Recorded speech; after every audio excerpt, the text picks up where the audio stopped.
Sorriso largo, maquiagem colorida, roupas extravagantes e um carisma que cativava qualquer criança.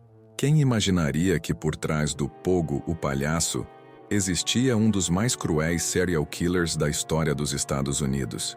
Este é o retrato sombrio de John Wayne Gacy, o homem que transformou sua própria casa em um túmulo coletivo, enterrando ali segredos mais macabros que qualquer pesadelo. Durante anos, Gacy foi considerado um exemplo de cidadão, empresário bem-sucedido, envolvido em ações sociais e até mesmo dono de uma franquia do KFC. Mas enquanto sorria para fotos em festas infantis, à noite se tornava o predador responsável por uma série de assassinatos em série que deixaria marcas profundas em Chicago e em todo o país. Jovens desapareciam sem deixar vestígios, muitos deles após aceitar um simples convite de trabalho. Se você pensa que sabe o que é maldade, prepare-se para rever seus conceitos. O que você vai descobrir aqui é tão absurdo que parece ficção, mas cada detalhe é real, documentado e aterrorizante. De palhaço alegre a monstro sádico, Gacy chocou o mundo com seu modus operandi, suas confissões e a frieza com que descrevia abusos, estupros e necrofilia. No vídeo de hoje, vamos abrir as portas da chamada Casa dos Horrores, revelar como a justiça falhou repetidamente e entender o que se passa na mente de um psicopata que manipulava até a polícia. Fica comigo até o fim, porque esse caso não é apenas sobre crimes, é sobre como o mal pode estar disfarçado no rosto mais improvável. Por fora, um palhaço sorridente. Por dentro, um dos rostos mais sombrios dos crimes nos Estados Unidos. John Wayne Gacy era mestre em viver duas vidas. Uma pública, cheia de simpatia, caridade e festas infantis, e outra oculta, marcada por abusos, manipulação e assassinatos em série. Ele era conhecido como Pogo, o palhaço, figura popular em hospitais e eventos beneficentes em Chicago, sempre com a cara pintada e a promessa de alegria, uma imagem cuidadosamente construída para mascarar sua natureza perversa. Na prática, ele era muito mais que um simples voluntário. Era um homem influente, dono da empreiteira PDM Contractors, com boa reputação e até conexões políticas. Essa fachada social blindava Gacy de suspeitas, permitindo que seus atos brutais passassem despercebidos. Era o típico vizinho amigável que dava festas, emprestava ferramentas e parecia inofensivo. Enquanto isso, o número de desaparecimentos em Chicago aumentava, especialmente entre jovens ligados à sua empresa. Essa duplicidade fazia parte do seu jogo de manipulação. Ele sabia exatamente como causar uma boa impressão, como inspirar confiança e se tornar irrepreensível aos olhos da comunidade. Mesmo com histórico criminal e uma condenação anterior por abuso sexual, conseguiu liberdade condicional e retomou sua vida como se nada tivesse acontecido. Era como se vivesse num palco, interpretando o bom moço, enquanto no camarim escondia o monstro. A dualidade entre Pogo e Gacy ilustra com perfeição o que os psicólogos chamam de transtorno de personalidade antissocial. A frieza emocional, a ausência de empatia e a habilidade em simular emoções. É como se Gacy tivesse sido roteirista e ator da própria mentira. E o mais assustador, por um bom tempo todo mundo comprou esse espetáculo. Mas por trás da maquiagem de palhaço, a escuridão só crescia. A figura do palhaço costuma estar associada à alegria, à infância e à inocência. Mas no caso de John Wayne Gacy, essa imagem foi pervertida de forma grotesca. Ao se apresentar como Pogo, o palhaço, ele não apenas distraía, mas hipnotizava. Era sua armadura, seu disfarce perfeito. Participava de ações comunitárias, visitava hospitais e era querido por muitos. Mas tudo isso era parte do seu teatro pessoal, cuidadosamente ensaiado para esconder a verdadeira besta que existia por trás da maquiagem. Enquanto Gacy fazia a alegria das crianças, ele planejava seus próximos passos com frieza. O contraste é assustador. De dia, um animador popular e prestigiado. De noite, um predador que sequestrava, torturava e matava jovens. A persona de Pogo era mais do que uma fantasia. Era uma ferramenta de manipulação. Não foi por acaso que muitos de seus crimes começaram com um showzinho de mágica. Ele usava truques com algemas e cartas como forma de atrair e desarmar suas vítimas. E tem mais. Sua habilidade de manter essa fachada social mesmo após uma condenação por sodomia e abuso infantil é um alerta gritante sobre como a aparência pode enganar. Gacy chegou a ser gerente de 3 restaurantes KFC e manteve uma imagem de homem de negócios confiável. Ele casou, teve filhos, frequentava eventos políticos e até posava para fotos ao lado de autoridades. Quem imaginaria que, sob o assoalho da própria casa, dezenas de corpos estavam sendo escondidos? O mais desconcertante é perceber como Gacy dominava a arte da manipulação. Ele sabia quando sorrir, quando demonstrar preocupação, quando bancar o bonzinho. Era como se estivesse constantemente encenando uma peça em que ele era o herói, enquanto seus atos reais o colocavam entre os serial killers mais cruéis da história. E é aqui que começamos a entender como a monstruosidade se esconde em plena luz do dia. Entre os anos de 1975 e 1978, uma onda de desaparecimentos começou a chamar atenção, mas curiosamente, não da forma que deveria. Jovens, quase sempre do sexo masculino, entre 14 e 21 anos, começaram a sumir em Chicago. Muitos tinham um elo em comum. Estavam procurando emprego ou haviam sido vistos pela última vez perto da PDM Contractors, a empreiteira de John Wayne Gacy. Só que na época essas ausências foram frequentemente tratadas com descaso, como simples fugas de adolescentes problemáticos.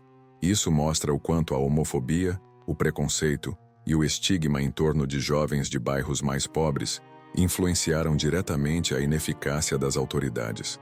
Era mais fácil acreditar que os garotos tinham saído de casa por vontade própria do que investigar a fundo. Em paralelo, Gacy seguia intocado mantendo seu estilo de vida duplo, ao mesmo tempo em que transformava sua casa em um cemitério improvisado.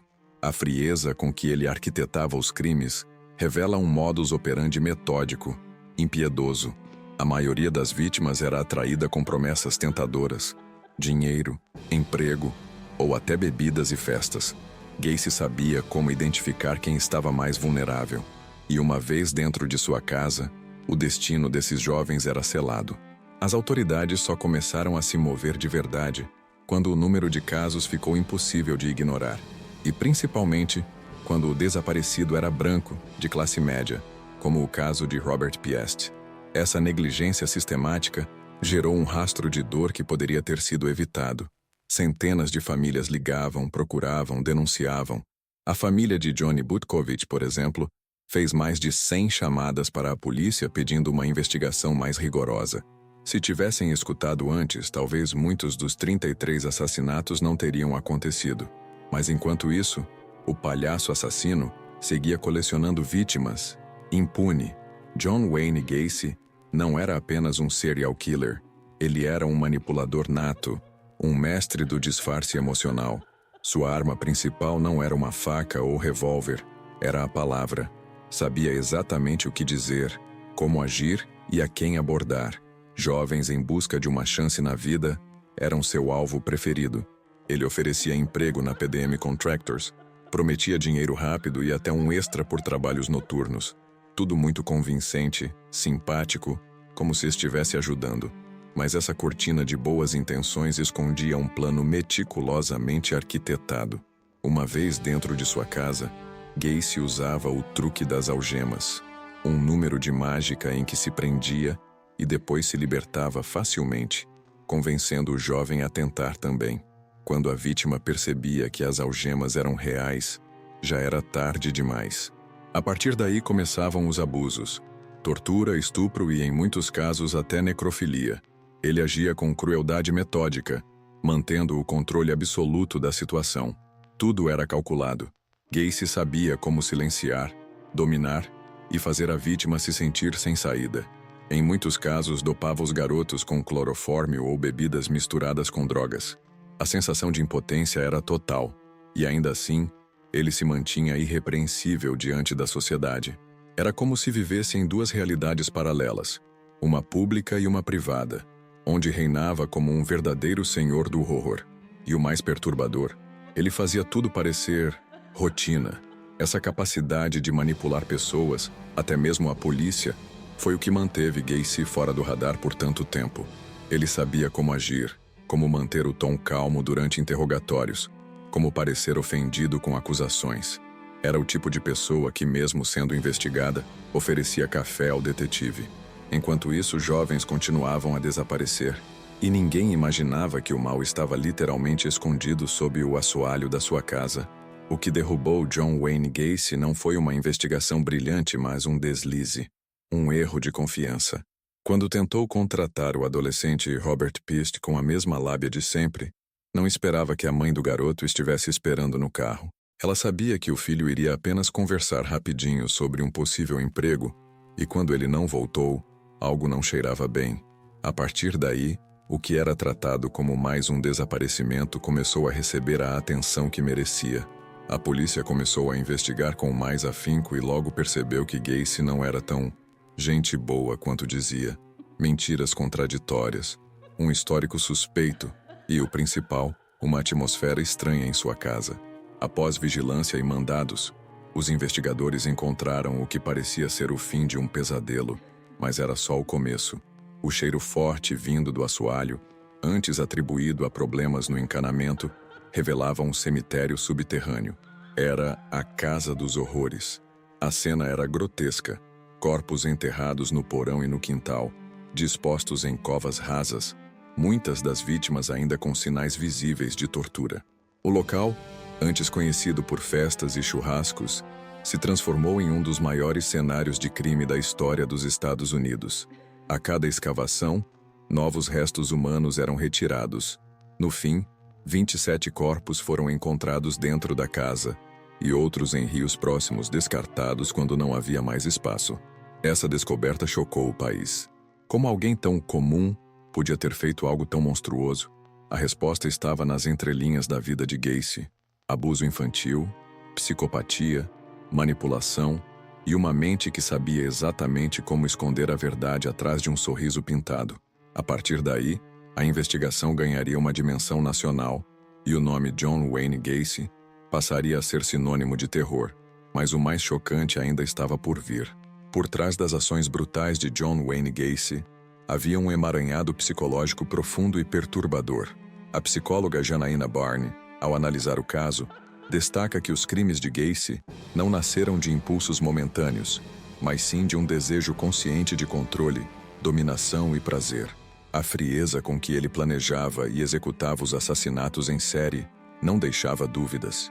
Havia uma mente meticulosa por trás de cada ato e não apenas um surto de loucura. Muitos especialistas discutem até hoje qual seria o diagnóstico mais adequado: esquizofrenia, sociopatia, transtorno de personalidade antissocial. Embora Gacy tenha alegado múltiplas personalidades, tentando se livrar da responsabilidade criminal, as investigações mostraram que ele sabia exatamente o que estava fazendo. Seus atos envolviam preparação, encobrimento e manipulação, marcas claras de alguém psicologicamente consciente e estrategicamente cruel. Se voltarmos à infância de Gacy, encontramos traumas graves, um pai alcoólatra e violento, episódios de abuso sexual por parte de um conhecido da família, e um emprego em necrotério, onde ele teve seu primeiro contato com necrofilia. Esses fatores, segundo os especialistas, não justificam seus crimes, mas ajudam a entender parte da construção da sua psicopatia. É como se ele tivesse aprendido, desde cedo, que dor e poder podiam caminhar lado a lado, e levou isso ao extremo. O que torna tudo ainda mais aterrador é a calma com que Gacy falava de suas ações. Em entrevistas, descrevia os assassinatos como se estivesse comentando uma receita de bolo. Nenhum remorso, nenhuma hesitação, apenas uma satisfação mórbida por ter tido o poder absoluto sobre suas vítimas. E é justamente essa frieza emocional, combinada à habilidade de disfarce social, que faz de Gacy um dos serial killers mais estudados da criminologia moderna. Mas seu julgamento ainda viria mostrar o quanto o mundo estava prestes a descobrir mais horrores. Quando John Wayne Gacy foi finalmente levado a julgamento, em 1980, os Estados Unidos já estavam mergulhados em um misto de pavor e fascínio. Era difícil acreditar que aquele homem sorridente que pintava palhaços e fazia churrascos para os vizinhos Era responsável por pelo menos 33 assassinatos brutais. O tribunal se tornou um verdadeiro espetáculo, com mais de 100 testemunhas, uma cobertura midiática intensa e uma nação inteira assistindo cada detalhe com o coração na mão. Durante o julgamento, os promotores expuseram, com riqueza de detalhes, como Gacy atraía as vítimas, usava algemas, torturava, estuprava e, por fim, matava com o truque da corda. Um dos momentos mais impactantes foi o depoimento de um sobrevivente que chegou a vomitar no tribunal ao relembrar os horrores vividos. A reação do público variava entre incredulidade, revolta e medo. Afinal, aquilo tudo estava acontecendo em solo americano, com um rosto tão comum por trás do terror. A defesa tentou alegar insanidade mental, citando esquizofrenia e múltiplas personalidades. Mas os psiquiatras da acusação foram categóricos. Gacy era mentalmente capaz e plenamente responsável por seus atos. Seu transtorno de personalidade antissocial e a psicopatia diagnosticada não impediam o entendimento do que era certo ou errado. Na verdade, ele apenas não se importava. O júri, estarrecido, não demorou muito para chegar a um veredito. Culpado. Gacy foi condenado à morte por 33 homicídios. Durante os 14 anos seguintes, ele permaneceu no corredor da morte, enquanto seus advogados tentavam inúmeras apelações. Ainda assim, o impacto público do julgamento ecoa até hoje. O caso escancarou falhas da justiça, trouxe à tona o debate sobre abuso infantil, homofobia e a facilidade com que um psicopata pode se esconder atrás de uma fachada social. E o mais tenso, o que mais poderia estar enterrado que ainda não foi descoberto? O caso de John Wayne Gacy é um retrato escancarado das falhas do sistema. Antes mesmo dos assassinatos em série virem à tona, ele já havia sido condenado por abuso sexual de um adolescente em 1968. Cumpriu apenas 18 meses de uma sentença de 10 anos e, em pouco tempo, já estava em liberdade condicional. Isso mesmo, um homem com histórico de sodomia e abuso infantil voltou à sociedade como se nada tivesse acontecido, e ninguém parecia se importar. A reincidência foi quase imediata. Mesmo após várias denúncias, investigações frouxas e relatos preocupantes, Gacy continuou operando livremente com sua empreiteira, a PDM Contractors. Jovens continuavam a desaparecer e, ainda assim, a polícia pouco fez. Em muitos casos, os próprios familiares das vítimas imploravam por investigação. A família de Johnny Butkovich, por exemplo, fez mais de 100 ligações às autoridades. O retorno? Silêncio e descaso.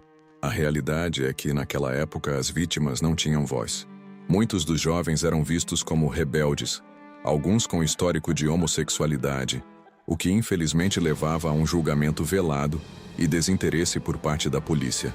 A homofobia institucionalizada contribuiu diretamente para que as denúncias fossem ignoradas. Enquanto isso, Gacy seguia alimentando sua sede de controle, mantendo corpos enterrados sob o assoalho da própria casa, sem que ninguém o detivesse. Essa falha estrutural nos mostra um ponto crucial. O problema não era apenas o monstro, mas também o espelho em que a sociedade se recusava a olhar. A negligência, o preconceito e a burocracia permitiram que um assassino em série operasse por anos diante dos olhos de todos. E aí surge a pergunta: quantos outros Gacys não foram detidos a tempo por causa das mesmas falhas? Essa reflexão, por mais incômoda que seja, é necessária. Foi em 11 de dezembro de 1978 que tudo começou a ruir para John Wayne Gacy, e o motivo atende pelo nome de Robert Pist, um adolescente de 15 anos, cheio de sonhos, que trabalhava numa farmácia e só queria ajudar em casa. Gacy, ao saber que ele buscava um emprego melhor, o abordou com a proposta de um trabalho na empreiteira PDM, prometendo pagamento imediato. Robert aceitou conversar com ele por apenas alguns minutos, e nunca mais foi visto. A mãe de Robert, que o esperava do lado de fora da farmácia, estranhou a demora. O tempo passou, o filho não retornou, e o instinto materno falou mais alto. Ela procurou a polícia imediatamente. Diferente de outros casos, dessa vez as autoridades começaram a agir com mais empenho, talvez pela postura insistente da família, ou pelo perfil do garoto. E foi esse desaparecimento que colocou Gacy sob os holofotes da investigação policial. Os registros da farmácia ligavam diretamente Gacy à última pessoa que viu Robert com vida. Ainda assim, ele tentou manter sua pose habitual. Negou qualquer envolvimento, contou versões contraditórias e até zombou da investigação. Mas as inconsistências começaram a se empilhar. Ao investigar seus antecedentes, os detetives descobriram seu passado de abuso infantil e prisão por sodomia. A partir daí, a vigilância sobre ele foi intensificada. O caso de Robert Pist acabou sendo a peça-chave para desmoronar toda a farsa de Gacy. A comoção pública em torno do desaparecimento do jovem impulsionou a ação das autoridades e revelou o que havia sido ignorado por anos: uma sequência horrível de assassinatos em série. Robert se tornou, infelizmente, o elo que revelou um dos maiores horrores da história criminal americana. E a investigação só estava começando. Logo após o desaparecimento de Robert Piest, a polícia bateu à porta de John Wayne Gacy. E o que encontraram? Um homem visivelmente incomodado, mas ainda seguro de si. Ele tentou disfarçar, riu, desviou assuntos e se apresentou como um cidadão modelo. Deve ter sido engano, dizia. Só que quanto mais ele falava, mais os investigadores sentiam cheiro de mentira. Literalmente. O odor vindo de sua casa já era suspeito. Ele dizia que era esgoto, mas a verdade era bem mais mórbida. A investigação inicial enfrentou resistência, principalmente por falta de provas materiais. Mesmo assim, os detetives continuaram observando. Gacy se mostrou cada vez mais nervoso, oscilando entre agressividade e bajulação. Chegou a processar a polícia por perseguição, numa tentativa desesperada de desviar o foco. Mas a essa altura, os investigadores já tinham acesso aos antecedentes dele e sabiam que estavam lidando com alguém muito mais perigoso do que parecia. Enquanto isso, a pressão aumentava. Mandados de busca foram autorizados e, aos poucos, peças do quebra-cabeça começaram a surgir. Fotografias de garotos, algemas, brinquedos sexuais e livros sobre pedofilia estavam espalhados pela casa. Mas ainda não havia corpo nem prova direta. Mesmo assim, a investigação ganhou tração e Gacy, cada vez mais encurralado, começou a cometer erros. Bebia compulsivamente, mudava de comportamento e já não conseguia manter a fachada de homem calmo e respeitável. A polícia sabia que estavam perto de algo grande, mas ainda não sabiam o tamanho do abismo que se abriria. O cerco se fechava, e Gacy oscilava entre piadas nervosas e crises de raiva. Sua máscara, construída ao longo de anos, começava a rachar. E quando finalmente a primeira peça concreta foi encontrada, não havia mais como esconder. O palhaço assassino estava prestes a revelar o espetáculo mais sombrio da história criminal americana. A casa de John Wayne Gacy, localizada na pacata Summerdale Avenue, parecia comum. Um quintal bem cuidado, festas de bairro, cheiro de churrasco no fim de semana. Mas por trás daquelas paredes, escondia-se um dos cenários mais perturbadores da história dos crimes nos Estados Unidos. Quando os investigadores finalmente conseguiram um mandado de busca mais aprofundado, começaram a encontrar o tipo de coisa que ninguém espera ver numa residência suburbana: algemas, brinquedos sexuais, roupas masculinas que não pertenciam a Gacy e um esconderijo secreto no armário. Os policiais se depararam com itens que pertenciam a vítimas desaparecidas. Livros sobre pedofilia, além de documentos, carteiras e objetos pessoais que denunciavam algo muito mais sério do que apenas uma suspeita. Um buraco escondido no porão chamava a atenção. O cheiro, que Gacy antes atribuía a problemas no esgoto, era impossível de ignorar. Aos poucos, os detetives começaram a cavar, e o que saiu de lá fez até os mais experientes virarem o rosto. Corpos em avançado estado de decomposição começaram a ser encontrados debaixo do assoalho. Foram dias de escavações, cada um mais chocante que o outro.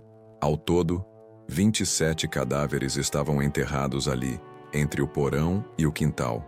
Todos jovens, todos mortos com brutalidade. O que era uma casa tornou-se um verdadeiro mausoléu, e cada canto parecia esconder uma nova atrocidade. Era o ápice do horror.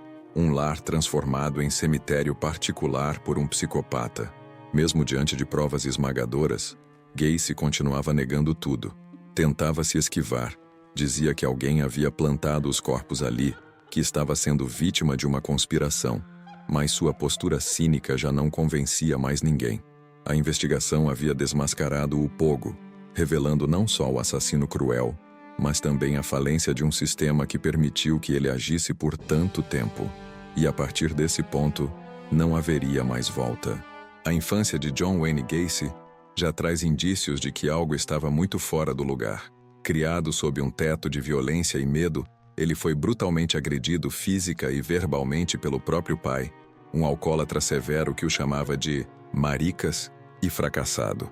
Essas humilhações constantes deixaram cicatrizes invisíveis, moldando uma personalidade marcada pela necessidade de provar poder e dominação a qualquer custo. A psicopatia, segundo especialistas, não surge do nada.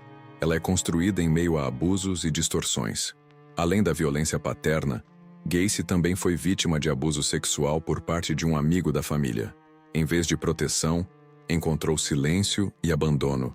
A sensação de impotência e vergonha o acompanhou por anos, criando uma raiva contida que mais tarde explodiria de forma devastadora. Esses traumas não explicam seus crimes, mas ajudam a entender como o monstro foi ganhando forma, alimentado por um ciclo contínuo de dor e perversidade. Um ponto decisivo na formação de seu perfil psicológico aconteceu quando trabalhou, ainda jovem, em um necrotério. Lá, teve seu primeiro contato com a necrofilia, dormindo ao lado de cadáveres e desenvolvendo uma fixação mórbida pela morte. O ambiente, longe de causar repulsa, parecia despertar nele um prazer obscuro. Esses episódios, somados à total falta de empatia e à compulsão por manipular, revelam uma estrutura mental típica de um psicopata funcional, alguém que age com lógica e frieza mesmo nos atos mais grotescos. O mais assustador em Gacy é justamente isso. Ele não era um lunático descontrolado. Pelo contrário, sabia exatamente o que fazia. Sabia esconder, apagar rastros, fingir emoção. Essa habilidade em simular sentimentos, enquanto cometia atos de tortura e estupro, é o que o coloca entre os serial killers mais estudados da história. Um cérebro que preservou sua racionalidade enquanto destruía vidas. E tudo isso enquanto mantinha um sorriso estampado na cara de palhaço. Pouca gente imagina que um dos serial killers mais cruéis da história dos Imyatriwa era também um empresário bem-sucedido, querido por vizinhos e ativo em ações comunitárias. Pois é, John Wayne Gacy não só tocava sua própria empreiteira, a PDM Contractors, como também gerenciava unidades da franquia KFC. Tudo isso enquanto mantinha uma vida dupla digna de roteiro de cinema. Ou melhor, de um pesadelo real. Para os olhos da comunidade, era só mais um trabalhador honesto tentando vencer na vida. Gacy era o tipo de homem que participava de reuniões de bairro, distribuía frangos em campanhas políticas e vestia a fantasia de Pogo, o palhaço, para entreter crianças em hospitais. Era presença certa em eventos beneficentes e até recebeu uma condecoração de cidadão exemplar. A fachada social dele era tão bem construída que até autoridades frequentavam suas festas. Ninguém suspeitava que o anfitrião da noite mantinha corpos enterrados sob os pés dos convidados. O sucesso profissional e a simpatia pública eram ferramentas tão importantes quanto as algemas em seu modus operandi. Sua empreiteira funcionava como armadilha. Ele contratava jovens com promessas de dinheiro fácil, oferecia bebida, drogas ou apenas uma conversa, e os levava até sua casa. O trabalho, claro, era só isca. O predador se escondia atrás do sorriso fácil e do terno bem passado. E cada novo funcionário podia se tornar uma vítima, ou com sorte apenas mais um sobrevivente traumatizado. O que mais assusta nessa parte da história é perceber como Gacy manipulava não só indivíduos, mas instituições inteiras. Justiça, vizinhança, comunidade, todos enganados por uma imagem montada com precisão quase cirúrgica. E isso nos leva a refletir. Quantas vezes julgamos caráter apenas pela aparência, pelo status ou pelo carisma?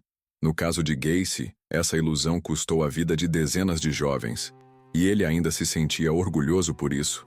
John Wayne Gacy não era impulsivo. Ele seguia um ritual macabro com precisão. Cada passo era calculado, cada ação meticulosamente planejada. Tudo começava com promessas. Dinheiro fácil, trabalho rápido, às vezes uma bebida. Os alvos eram sempre jovens, geralmente entre 14 e 21 anos, que estavam vulneráveis ou precisando de uma oportunidade. A isca vinha embalada em carisma.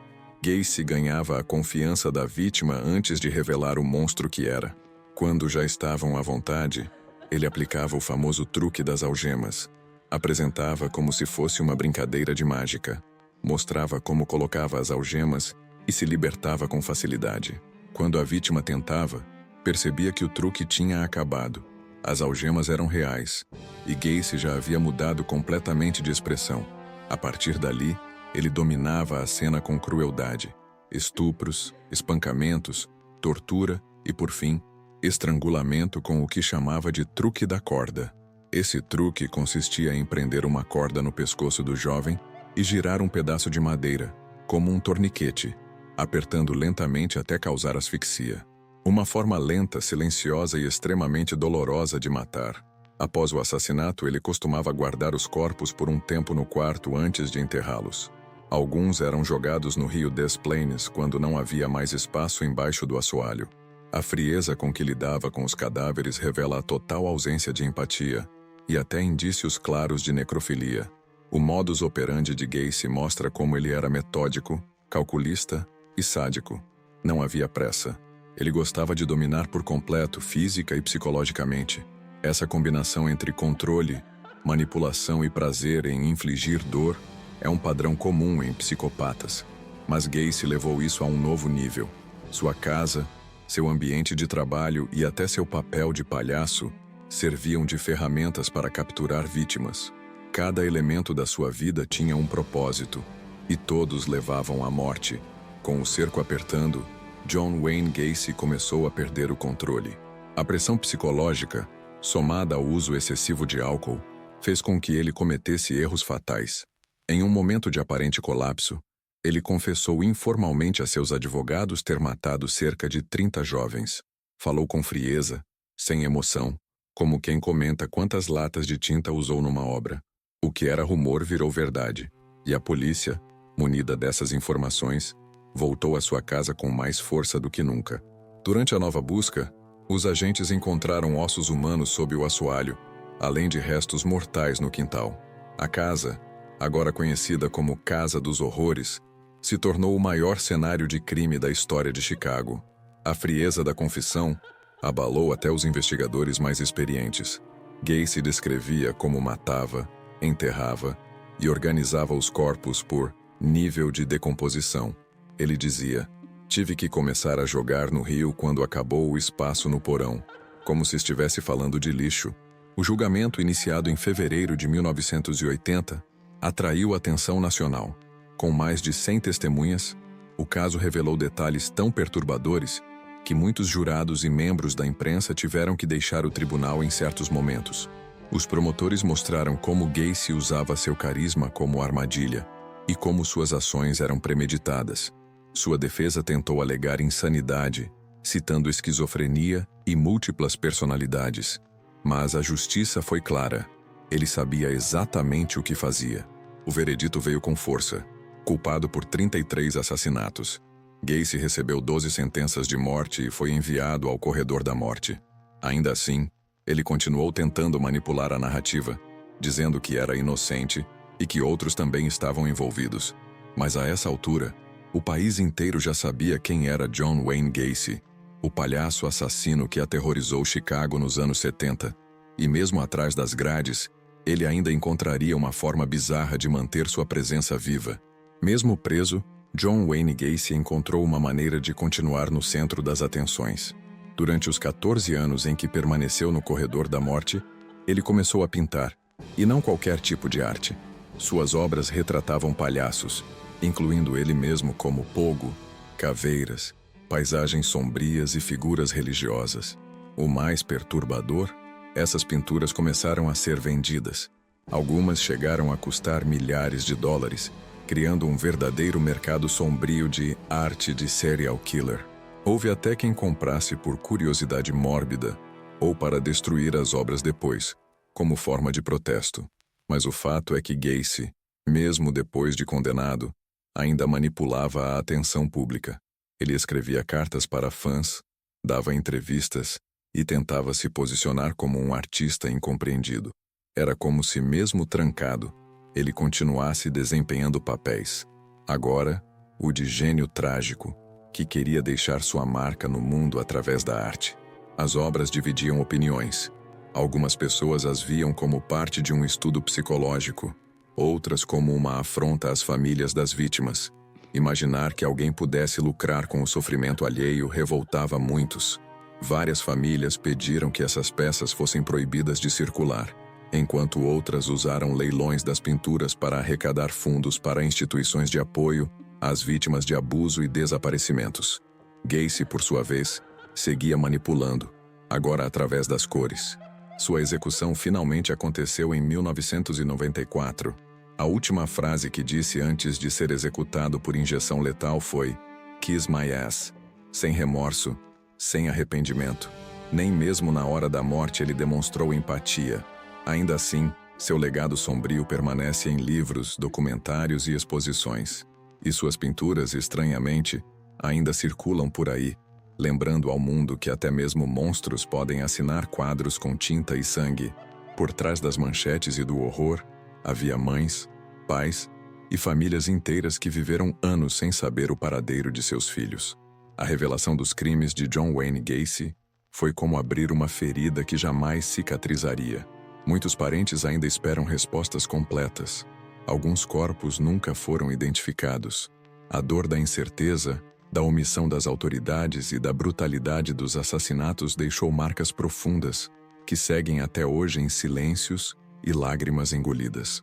A manipulação de Gacy ia além de suas vítimas. Ele enganou comunidades inteiras, ludibriou vizinhos e até a polícia. Seu caso não é só uma história de serial killer, mas uma aula trágica sobre como o mal pode se esconder na normalidade. Ele não era um monstro escondido nas sombras. Era o cara que fazia piada no churrasco, que ajudava com sacolas de supermercado. E isso é talvez o aspecto mais aterrorizante. Ele parecia confiável. Para muitos, o caso Gacy despertou o medo de confiar demais, mas também serviu de alerta para que desaparecimentos sejam levados a sério, independente da origem, classe social ou orientação sexual da vítima. As falhas das autoridades nesse caso revelam o quanto o preconceito pode custar caro e o quanto precisamos, enquanto sociedade, ser mais atentos e menos complacentes com o que parece normal demais em quem se esforça demais para parecer perfeito. Ao final, o que nos resta é a reflexão. Quantas máscaras ainda estão sendo usadas por aí? Quantas casas dos horrores ainda estão camufladas sob fachadas simpáticas? E o mais importante, como podemos garantir que casos como o de Gacy não se repitam? A resposta pode não ser simples, mas começa com um olhar mais atento, uma escuta mais sensível e com a coragem de enxergar além da maquiagem de palhaço. Diante de uma história tão densa como a de John Wayne Gacy, é impossível não se perguntar: quantas vezes deixamos o bom comportamento nos cegar para os sinais reais? Quantas tragédias poderiam ser evitadas se ouvíssemos mais, observássemos com mais atenção e levássemos a sério cada desaparecimento, cada denúncia? O caso Gacy não é apenas um alerta sobre psicopatia, é um espelho que nos convida a rever nossas certezas sobre o que é normal. E você, já parou para pensar se está atento aos pequenos sinais ao seu redor? Às vezes, o perigo não está nos becos escuros, mas na casa ao lado, no colega de trabalho carismático ou no vizinho que parece prestativo demais. O mal, muitas vezes, não grita. Ele sussurra, sorri, se disfarça. Por isso, conhecimento é proteção. Quando entendemos como essas mentes funcionam, temos mais ferramentas para identificar, agir e até prevenir. Use esse conteúdo como um ponto de partida. Leia mais sobre perfis psicológicos, estude casos criminais com senso crítico, compartilhe informações relevantes. E, acima de tudo, valorize cada vida. Ninguém deveria desaparecer sem deixar rastros, e nenhuma dor deveria ser ignorada. Que esse vídeo não sirva apenas para informar, mas para despertar um olhar mais humano e mais atento. Se esse conteúdo te impactou, te fez refletir ou abriu sua mente para algo novo, então não guarde só para você. Inscreva-se no canal, Ative as notificações e acompanhe os próximos vídeos.